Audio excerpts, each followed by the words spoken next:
Capítulo 37. La resurrección y la ascensión. Ha resucitado. El sábado, día de reposo de los judíos, había pasado, y empezaban a desvanecerse las sombras de la noche ante la alborada del domingo más memorable de toda la historia, y mientras tanto la guardia romana vigilaba el sepulcro sellado dentro del cual yacía el cuerpo del Señor Jesús.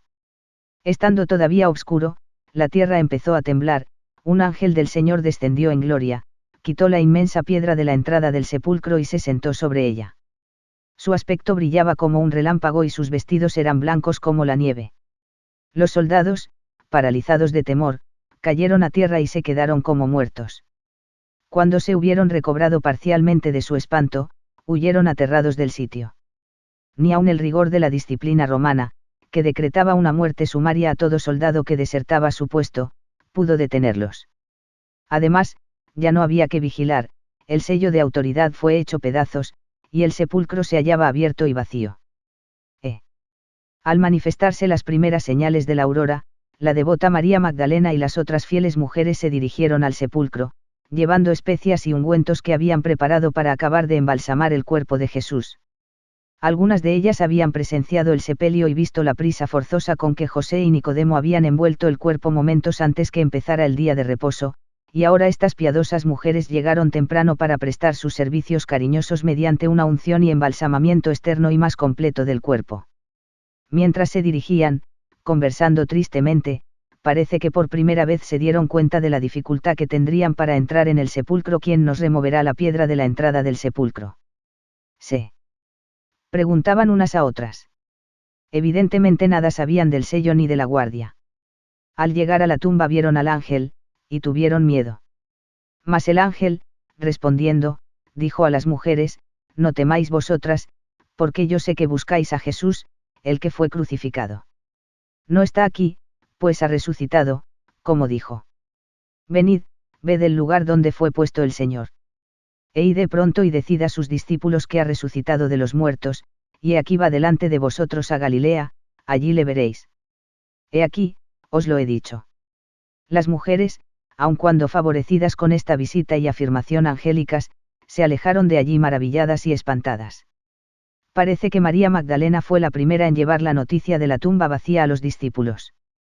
No había comprendido el gozoso significado de la proclamación del ángel: ha resucitado, como dijo.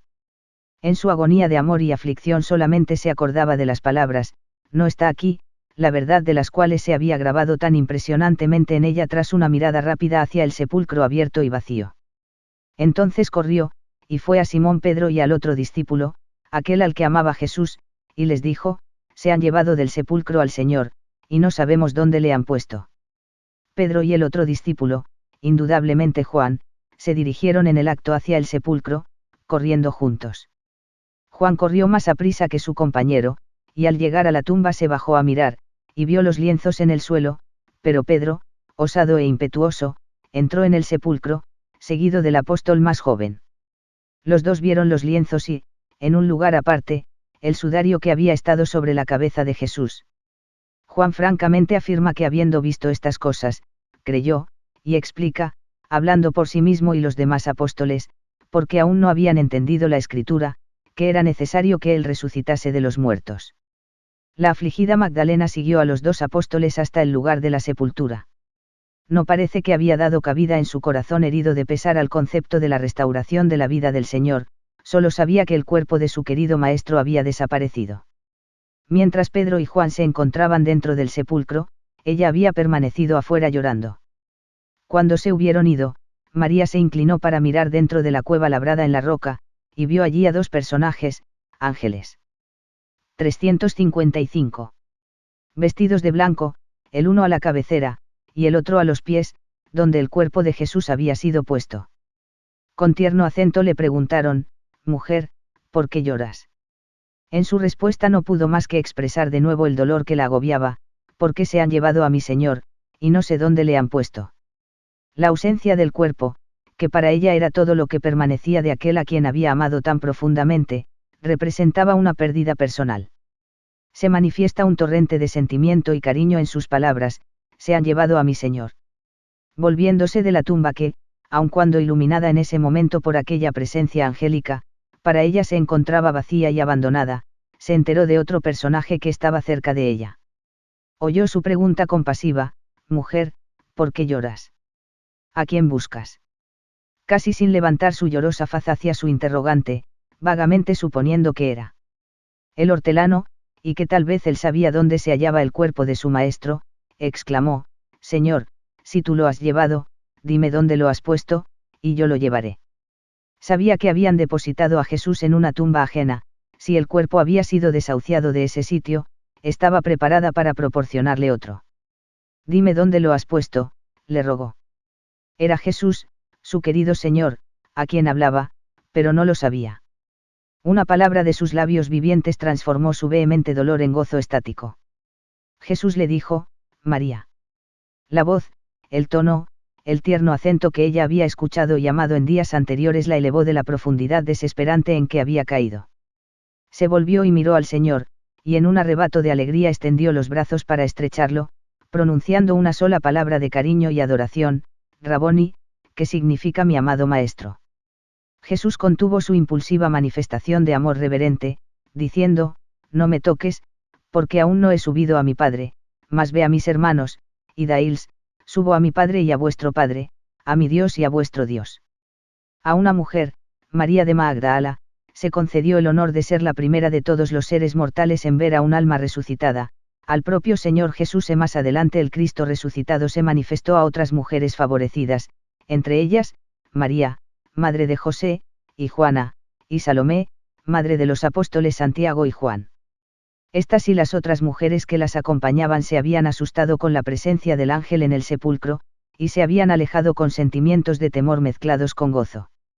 No estuvieron presentes al tiempo en que Pedro y Juan entraron en el sepulcro, ni posteriormente cuando el Señor se manifestó a María Magdalena.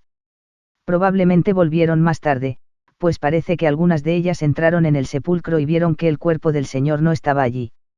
Encontrándose perplejas y asombradas, se dieron cuenta de la presencia de dos varones en vestidos resplandecientes, y al bajar las mujeres el rostro a tierra, los ángeles les dijeron: ¿Por qué buscáis entre los muertos al que vive?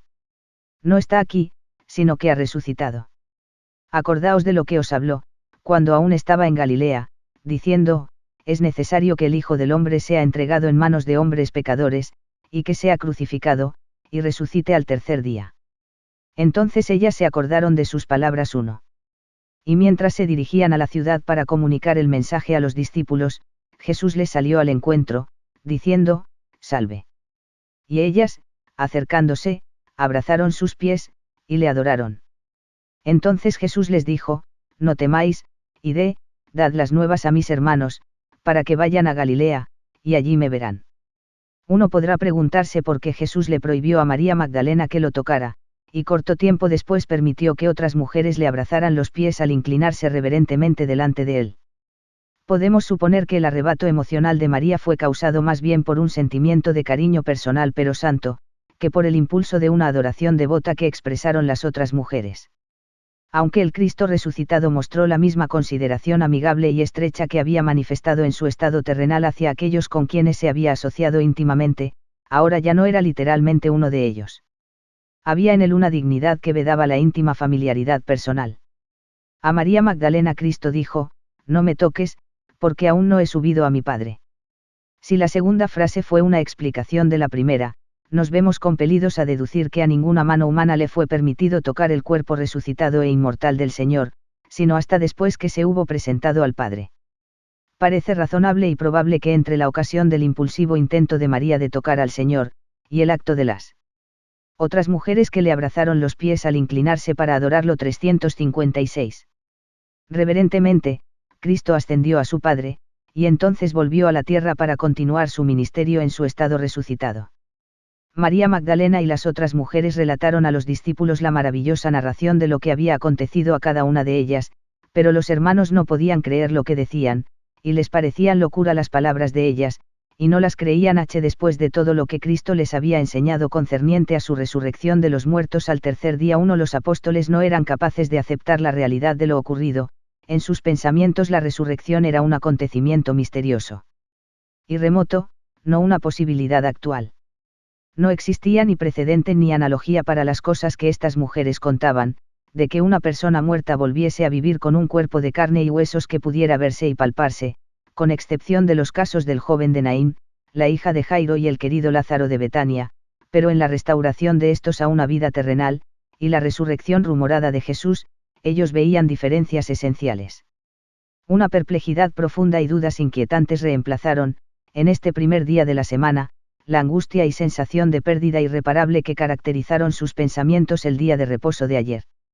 Pero mientras los apóstoles vacilaban en creer que Cristo realmente había resucitado, las mujeres, menos escépticas y más confiadas, lo sabían, porque no solo lo vieron, sino oyeron su voz, y algunas le habían tocado los pies.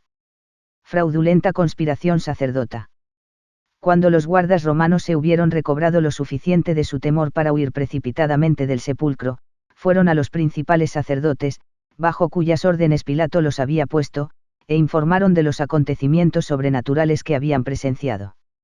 Estos jerarcas eran saduceos, y uno de los rasgos distintivos de su partido o secta consistía en negar que era posible la resurrección de los muertos. Se convocó una sesión del Sanedrín, y se dio consideración al inquietante informe de los guardas. Con el mismo espíritu con que habían procurado matar a Lázaro, a fin de sofocar el interés popular manifestado en el milagro de su restauración a la vida, estos engañadores sacerdotales ahora conspiraron para desacreditar la verdad de la resurrección de Cristo sobornando a los soldados para que mintiesen. Se les aconsejó que dijeran: sus discípulos vinieron de noche, y lo hurtaron, estando nosotros dormidos, ofreciéndoles mucho dinero si esparcían esta mentira. Los soldados aceptaron la tentadora proposición e hicieron lo que les fue mandado, ya que este paso les parecía la mejor manera de salir de una situación crítica. En caso de que los declarasen culpables de dormirse en sus puestos, serían ejecutados en el acto, pero los judíos los alentaron con esta promesa: si esto lo oyere el gobernador, nosotros le persuadiremos, y os pondremos a salvo. Se debe tener presente que se puso a los soldados a las órdenes de los principales sacerdotes, y se supone, por tanto, que no estaban obligados a informar los detalles de sus hechos a las autoridades romanas. El cronista agrega que hasta el día en que él estaba escribiendo, se había extendido entre los judíos la calumnia de que los discípulos habían sacado del sepulcro el cuerpo de Cristo. La totalmente insostenible posición de la falsa comunicación es palpable. Si todos los soldados se durmieron, ocurrencia sumamente improbable en vista de que esta negligencia constituía una ofensa capital, ¿cómo les fue posible saber que alguien se había acercado al sepulcro? Y con mayor particularidad, ¿cómo podían comprobar su declaración, aun cuando hubiese sido cierto que el cuerpo fue hurtado, y los discípulos habían sido los ladrones? Marca registrada: fueron los principales sacerdotes y ancianos del pueblo los que inventaron la falsa noticia. Sin embargo, no todos los del círculo sacerdotal participaron en el acto. Algunos que quizá habían sido discípulos secretos de Jesús antes de su muerte, ya no tuvieron temor de identificarse manifiestamente con la Iglesia, después de quedar completamente convertidos con la evidencia de la resurrección del Señor. Leemos que pocos meses después muchos de los sacerdotes obedecían a la fe. 357. Cristo camina y habla con dos de los discípulos. La tarde de ese mismo domingo, dos discípulos, no de los apóstoles, se apartaron del pequeño grupo de creyentes en Jerusalén y se dirigieron hacia la aldea de Emaús, que se hallaba a unos 11 o 12 kilómetros de la ciudad. El tema de su conversación solo pudo haber sido uno, y de este asunto hablaban al andar, citando los varios acontecimientos de la vida del Señor, refiriéndose en forma particular a su muerte, ocurrencia que había puesto tan triste fin a sus esperanzas de un reino mesiánico, y maravillándose profundamente del incomprensible testimonio de las mujeres concerniente a su reaparición en calidad de alma viviente. Mientras caminaban, absortos en su triste y profunda conversación, se unió a ellos otro viajero. Era el Señor Jesús, mas los ojos de ellos estaban velados, para que no le conociesen. Con atento interés les preguntó: ¿qué pláticas son estas que tenéis entre vosotros mientras camináis, y por qué estáis tristes? Uno de los discípulos, llamado Cleofas, contestó con sorpresa y un poco de conmiseración al ver la aparente ignorancia del desconocido: ¿eres tú el único forastero en Jerusalén que no ha sabido las cosas que en ella han acontecido en estos días? Resuelto a arrancar de sus labios una declaración completa del asunto que los agitaba tan visiblemente, el Cristo incógnito preguntó: ¿qué cosas? Dejando de lado la reticencia, respondieron: de Jesús Nazareno, que fue varón profeta, poderoso en obra y en palabra delante de Dios y de todo el pueblo, y cómo le entregaron los principales sacerdotes y nuestros gobernantes a sentencia de muerte, y le crucificaron. Con voz afligida continuaron su relato explicando cómo habían cifrado sus esperanzas en que Jesús, para entonces crucificado, hubiese probado ser el Mesías enviado a redimir a Israel, pero hoy es ya el tercer día que esto ha acontecido. Entonces, cobrando un poco más de ánimo, pero perplejos todavía, le informaron que unas mujeres de su compañía los habían asombrado esa mañana con la noticia de que, yendo temprano a visitar el sepulcro, habían descubierto que el cuerpo del Señor no estaba allí, y vinieron diciendo que también habían visto visión de ángeles, quienes dijeron que él vive. Además de las mujeres, otros habían ido a la tumba y verificado la ausencia del cuerpo, pero sin haber visto al Señor.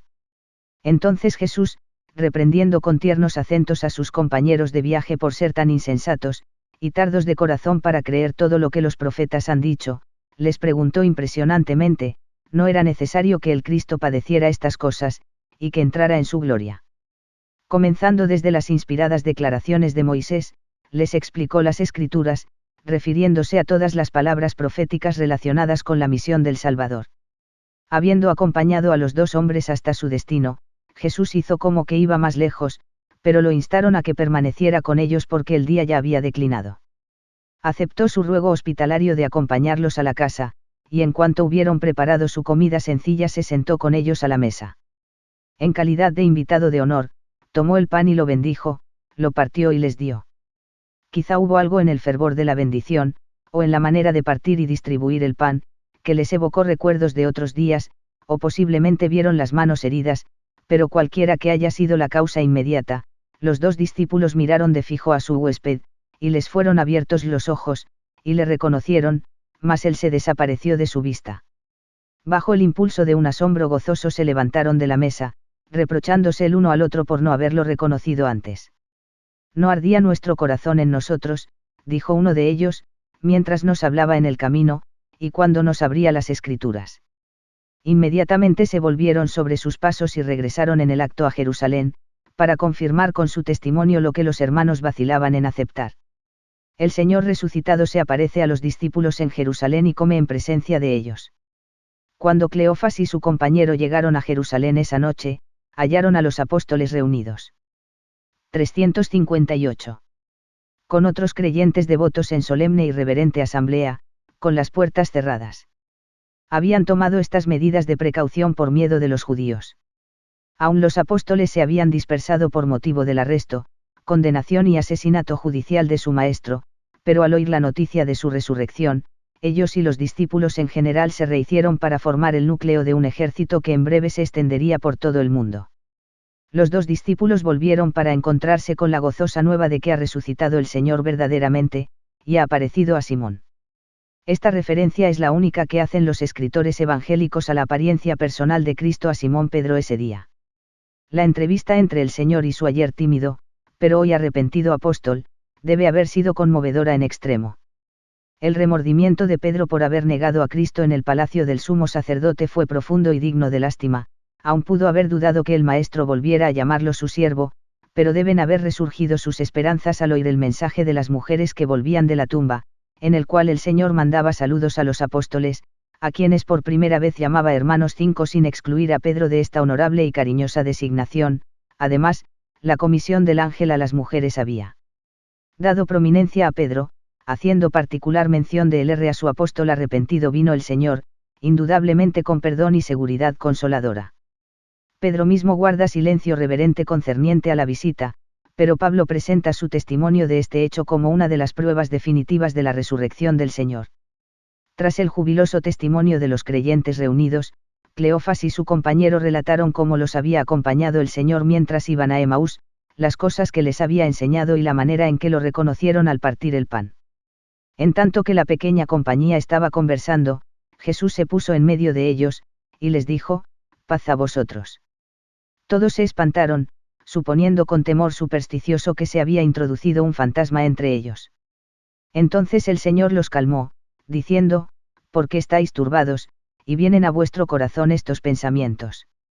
Mirad mis manos y mis pies, que yo mismo soy, palpad, y ved, porque un espíritu no tiene carne ni huesos, como veis que yo tengo. Entonces les mostró las heridas en sus manos, pies y costado. Ellos, de gozo, no lo creían, es decir, juzgaban la realidad que estaban presenciando, de ser demasiado grande, demasiado gloriosa, para ser cierta. A fin de asegurarlos más firmemente que no era una forma insubstancial, o un ser inmaterial de substancia intangible, sino un personaje viviente dotado de órganos internos así como externos, les preguntó, ¿tenéis aquí algo de comer? Le ofrecieron parte de un pez asado y otros alimentos, uno que él tomó y comió delante de ellos. Estas evidencias indisputables de la corporeidad de su visitante tranquilizó los pensamientos de los discípulos y les permitió pensar más racionalmente, y viéndolos sosegados y receptivos, el Señor les recordó que todo cuanto le aconteció se verificó de acuerdo con lo que les había dicho mientras estuvo con ellos. Ante su divina presencia su entendimiento se vivificó y ensanchó, de modo que pudieron comprender, como nunca jamás, las Escrituras, la ley de Moisés, los libros de los profetas y los salmos, concernientes a él.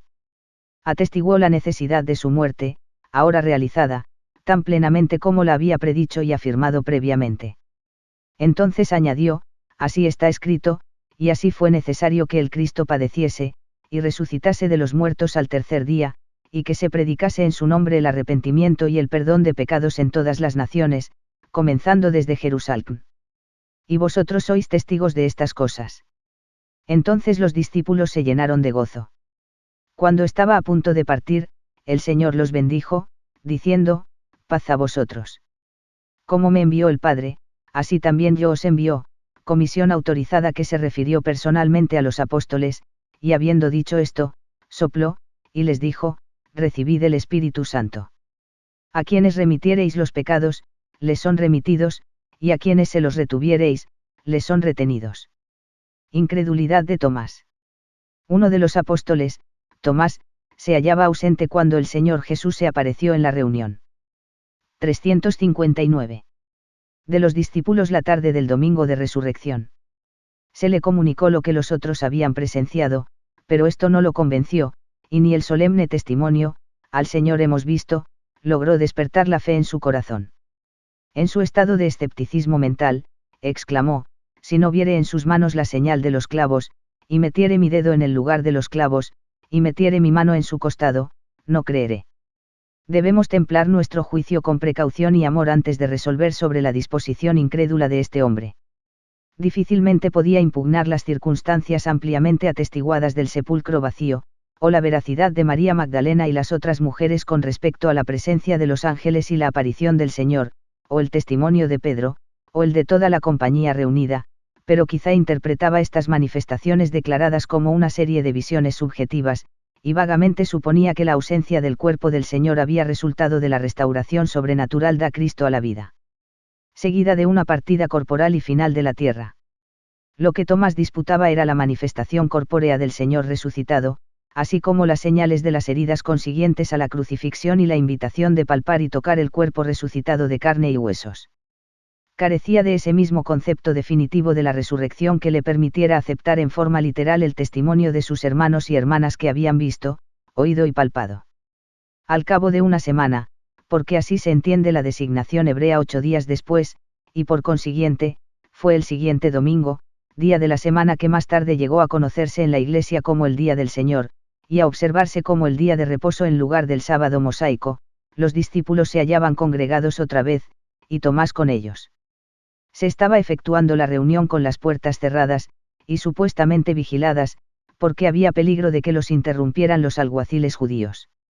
En estas circunstancias llegó Jesús, y se puso en medio y les dijo, paz a vosotros. Luego dijo a Tomás, pon aquí tu dedo, y mira mis manos, y acerca tu mano, y métela en mi costado, y no seas incrédulo, sino creyente. La mente escéptica de Tomás fue instantáneamente despejada, y quedó purificado su corazón dudoso.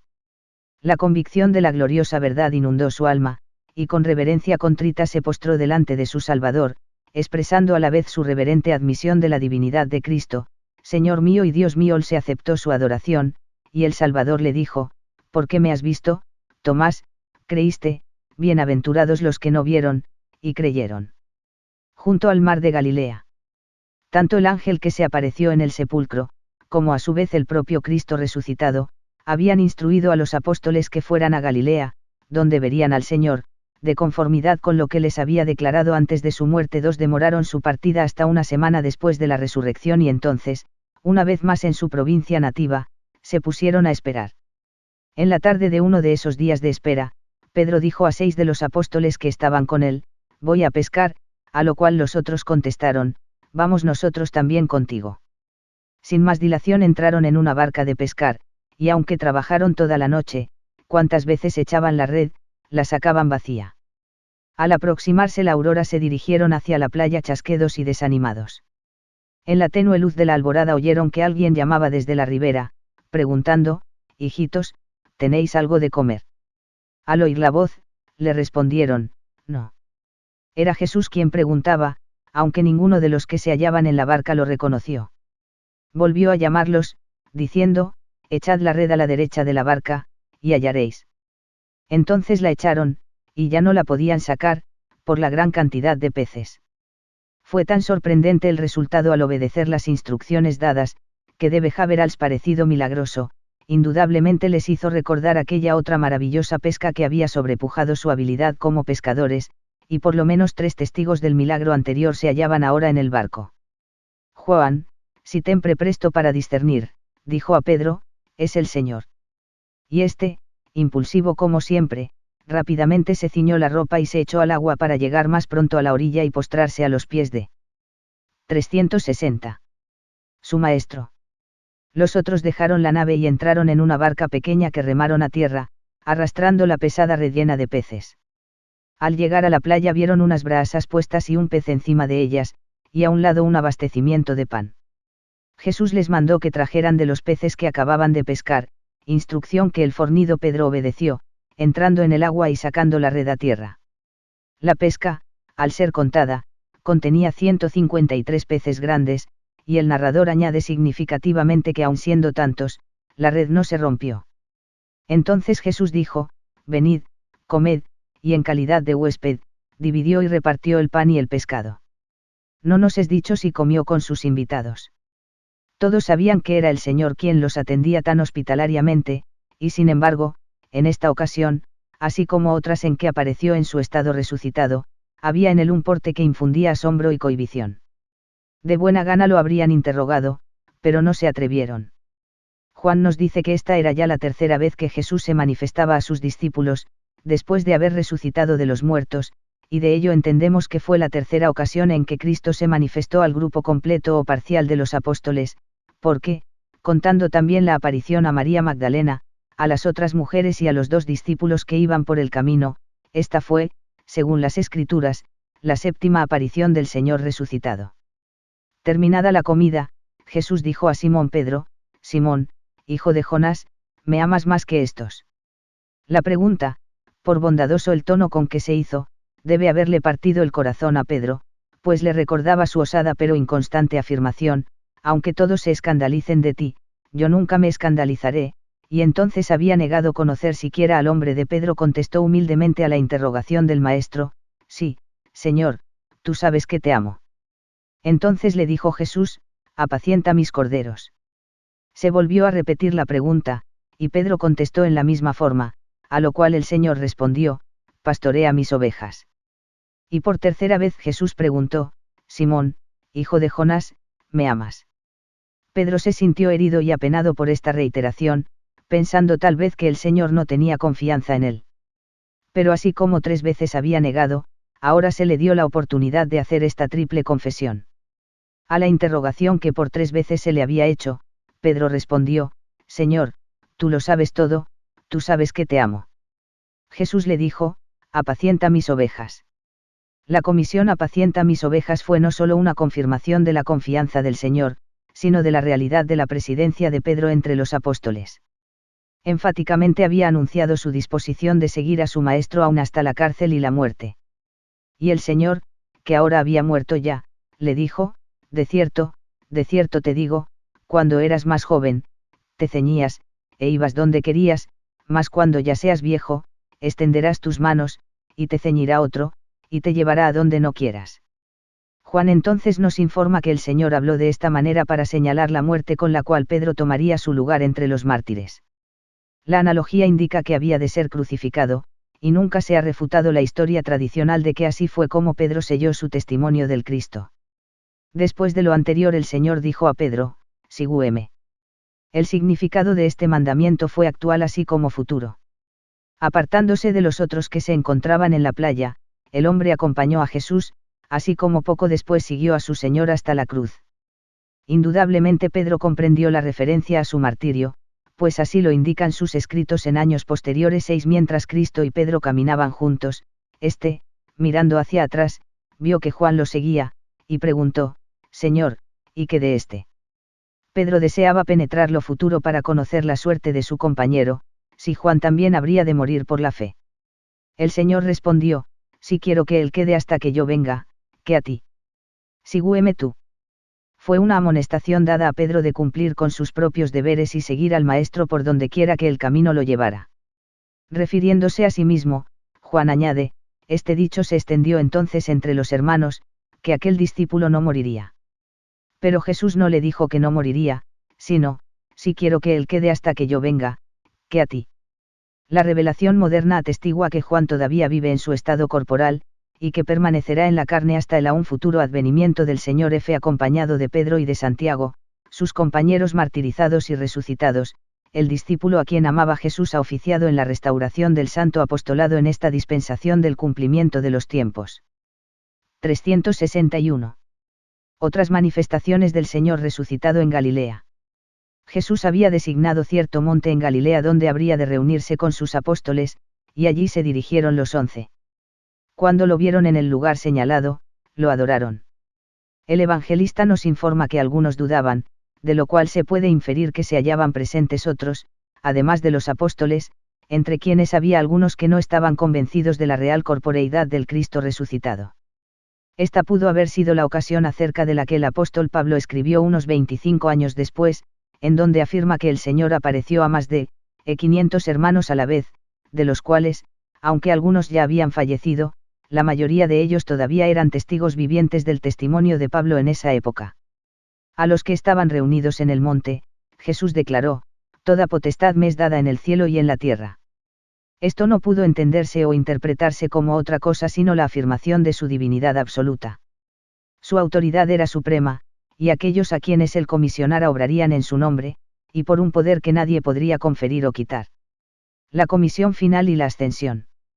Durante 40 días después de su resurrección, el Señor se manifestó periódicamente a los apóstoles, individualmente a algunos, y a todos ellos como cuerpo, y les dio instrucciones acerca del reino de Dios. Los evangelios no siempre precisan el tiempo y lugar de determinados acontecimientos, pero no hay razón para dudar del objeto de las instrucciones del Señor durante este periodo. Mucho de lo que dijo e hizo no está escrito. Pero las cosas que sí se escribieron, como nos lo asegura Juan, se han escrito para que creáis que Jesús es el Cristo, el Hijo de Dios y que para que creyendo, tengáis vida en su nombre. Al acercarse el momento de su ascensión, el Señor dijo a los 11 apóstoles, id por todo el mundo y predicad el Evangelio a toda criatura. El que creyere y fuere bautizado, será salvo, mas el que no creyere, será condenado. Y estas señales seguirán a los que creen, en mi nombre echarán fuera demonios, hablarán nuevas lenguas, tomarán en las manos serpientes, y si bebieren cosa mortífera, no les hará daño, sobre los enfermos pondrán sus manos, y sanarán. Al contrario de su comisión anterior, en virtud de la cual fueron enviados únicamente a las ovejas perdidas de la casa de Israel, 11 ahora debían ir a los judíos y gentiles, esclavos y libres, al género humano en general, sin consideración a su país, nación o lengua. La salvación, mediante la fe en Jesús el Cristo, acompañada del arrepentimiento y el bautismo, habría de ser ofrecida gratuitamente a todos, de allí en adelante el menosprecio de esa oferta traería la condenación. Se prometió que estas señales y milagros seguirán a los que creen, a fin de confirmar su fe en el poder divino, pero en ningún sentido quedó indicado que estas manifestaciones habrían de anteceder la fe, como señuelos para entrampar al crédulo buscador de señales. Asegurando a los apóstoles, una vez más, que se cumpliría la promesa del Padre mediante la venida del Espíritu Santo, el Señor les dio instrucciones de permanecer en Jerusalén, a donde habían vuelto de Galilea, hasta que fueran investidos de poder desde lo alto, y entonces añadió, porque Juan ciertamente bautizó con agua, mas vosotros seréis bautizados con el Espíritu Santo dentro de no muchos días. En el curso de esa última y solemne entrevista, y probablemente mientras el Señor resucitado se alejaba de la ciudad con los 11 hacia el familiar paraje sobre el Monte de los Olivos, los hermanos, imbuidos aún en el concepto de que el reino de Dios habría de ser una institución terrenal de poder y dominio, le preguntaron: Señor, ¿restaurarás el reino a Israel en este tiempo? Jesús respondió: No os toca a vosotros saber los tiempos o las sazones, que el Padre puso en su sola potestad, pero recibiréis poder, cuando haya venido sobre vosotros el Espíritu Santo, y me seréis testigos en Jerusalén, en toda Judea, en Samaria, y hasta lo último de la tierra. Precisó y recalcó sus deberes en 362. Estos términos, por tanto, id, y haced discípulos a todas las naciones, bautizándolos en el nombre del Padre, y del Hijo, y del Espíritu Santo, enseñándoles que guarden todas las cosas que os he mandado, y he aquí yo estoy con vosotros todos los días hasta el fin del mundo. Amén. Cuando Cristo y los discípulos llegaron hasta Betania, el Señor alzó sus manos y los bendijo, mientras aún hablaba, ascendió de entre ellos, y vieron que era alzado hasta que una nube lo ocultó de sus ojos. Entre tanto que los apóstoles se hallaban con los ojos puestos en el cielo, aparecieron junto a ellos dos varones con vestiduras blancas, los cuales también les dijeron: Varones Galileos, ¿por qué estáis mirando al cielo?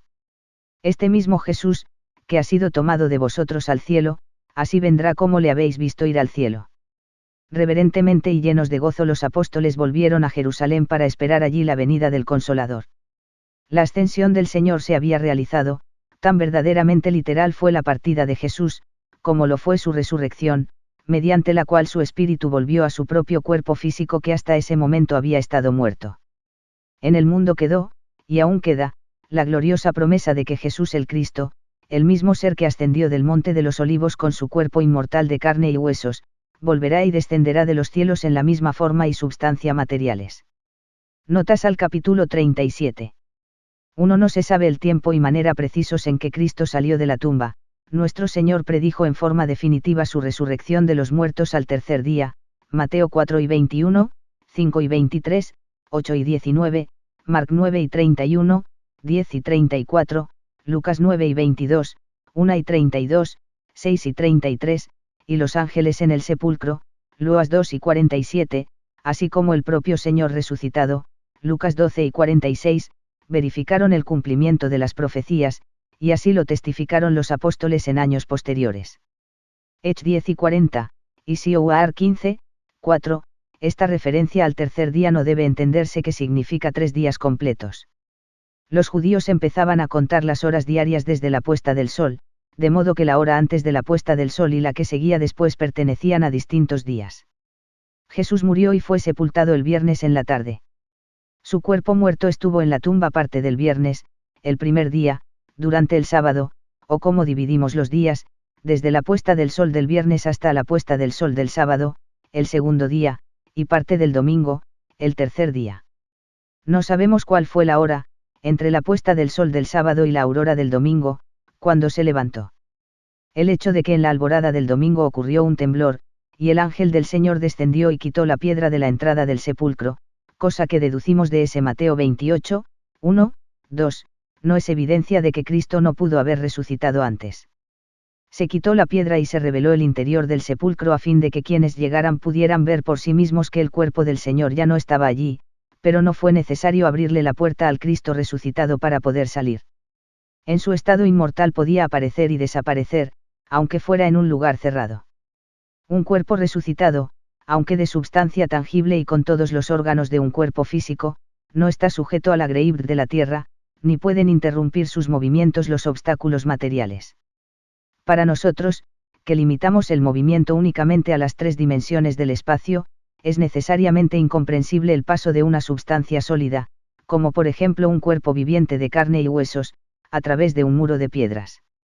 Sin embargo, el ejemplo del Cristo resucitado, junto con los movimientos de otros personajes también resucitados, establecen que estos seres se mueven de acuerdo con leyes, para ellos naturales, que les permiten introducirse en esa forma.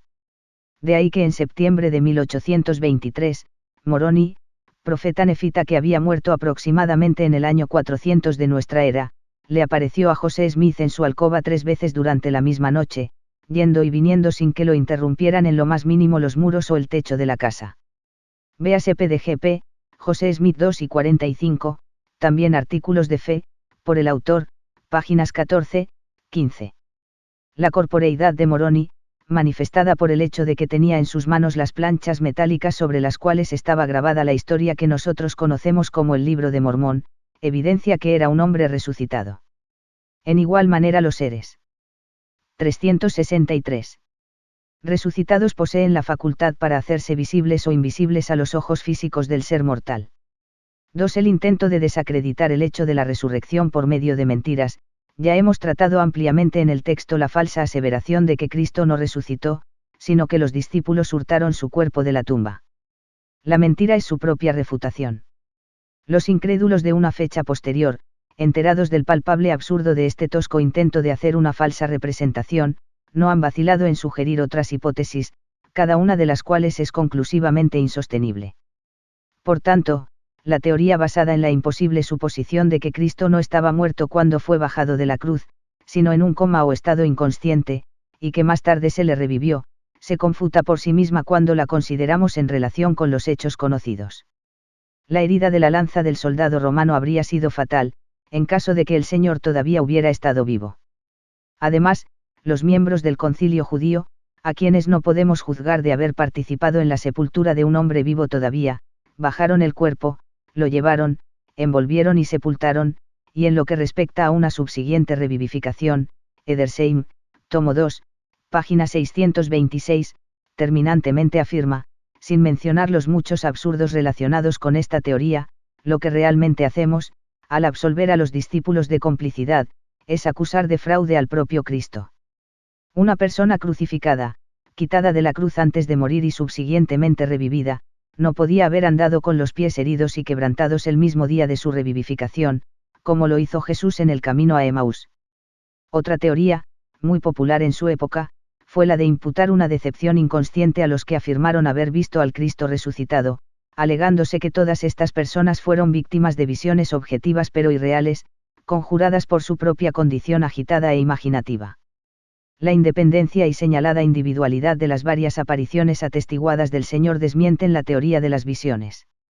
La clase de ilusiones visuales subjetivas, como las que se fundan en esta hipótesis, presuponen un estado de expectación por parte de aquellos que creen que las ven, pero todos los acontecimientos relacionados con las apariciones de Jesús después de su resurrección se opusieron diamétricamente a las expectaciones de aquellos que llegaron a ser testigos de su estado resucitado.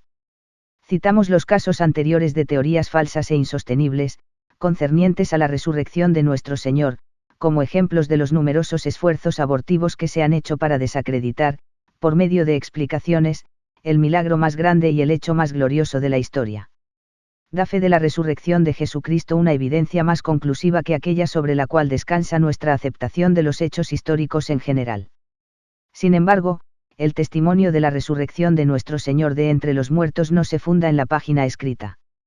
A quien buscare con fe y sinceridad le será dada una convicción individual que le permitirá confesar reverentemente, como exclamó el ilustre apóstol de la antigüedad, tú eres el Cristo, el Hijo del Dios viviente.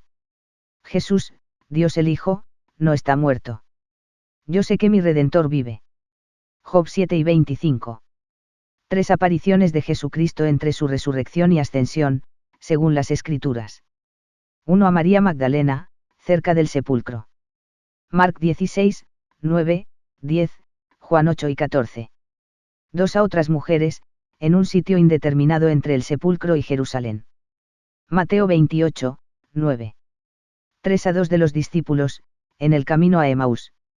Marc 4 y 12, Lucas 12 y 13.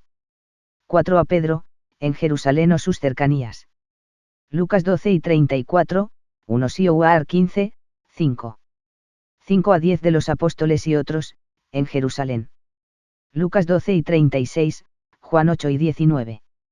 6 a los 11 apóstoles, en Jerusalén. Marc 4 y 14, Juan 8 y 26. 7 a los apóstoles, en el mar de Tiberias, Galilea. Juan cap 21. 8 a los 11 apóstoles, en un monte de Galilea. Mateo 28, 16. 9 a 500 hermanos juntos, no se especifica el sitio, pero probablemente fue en Galilea. 1 Sioar 15, 6. 10 a Santiago o Jacobo. 1 Sioar 15, 7. Notemos que ninguno de los escritores evangélicos menciona esta manifestación. 11 a los 11 apóstoles, al tiempo de la ascensión, en el Monte de los Olivos, cerca de Betania. Marc 4 y 19, Lucas 12 y 50, 51. Más adelante examinaremos las apariciones de nuestro Señor a los hombres en una época posterior a su ascensión.